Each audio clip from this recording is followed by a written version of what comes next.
ఓం శ్రీమాత్రే నమః. ఓం నమో భగవతే వాసుదేవాయ నమః.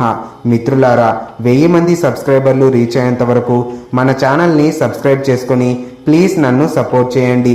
ఈ వీడియోలో స్త్రీల గూర్చి పురుషులు, పురుషుల గూర్చి స్త్రీలు తెలుసుకోవాల్సిన కొన్ని ముఖ్య విషయాల గురించి తెలుసుకుందాం.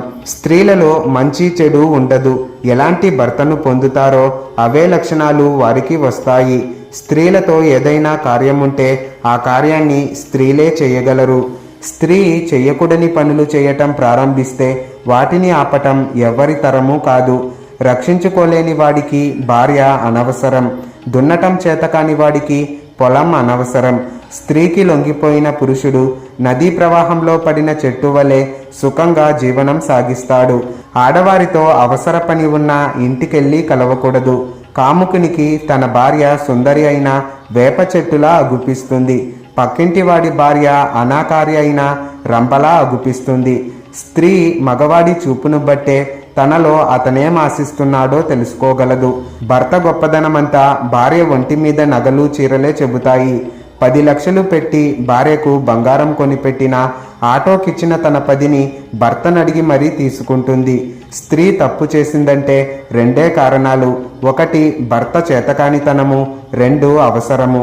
ఏ స్త్రీ కూడా ఒళ్ళు కొవ్వెక్కి తప్పు చేయదు. ప్రేమతో స్త్రీ శృంగారాన్ని అందిస్తే పురుషుడు ఆ స్త్రీ చుట్టూ తిరుగుతాడు. తండ్రి మొగుడి కన్నా ధనవంతుడైతే ఆ స్త్రీకి భర్త మీద ఒకంత పెత్తనము ఉంటుంది. గృహం అంటే భార్య, అంతేగాని గోడలు, భోజనశాల, శయన మందిరము కాదు. భార్యతో ఏకాంత సమయాన ఏ వాగ్దానం చేసినా అది ఆపై చేయకపోవటం దోషం కాదు. స్త్రీకి పురుషుడే జీవితం.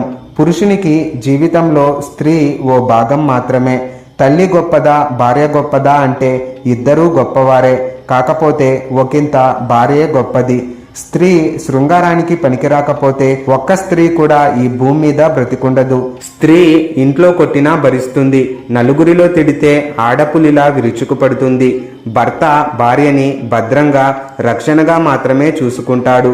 కానీ భార్య భర్త గౌరవాన్ని, సంతానాన్ని, ధనాన్ని కాపాడుతుంది. సేవకురాలిగా, తల్లిగా, స్నేహితురాలిగా, మంత్రిగా, వీటన్నింటికీ మించి ప్రేమగా, భక్తిగా చూసుకుంటుంది. ధన్యవాదాలు. వీడియో నచ్చితే ఒక లైక్ కొట్టి అందరికీ షేర్ చేయండి.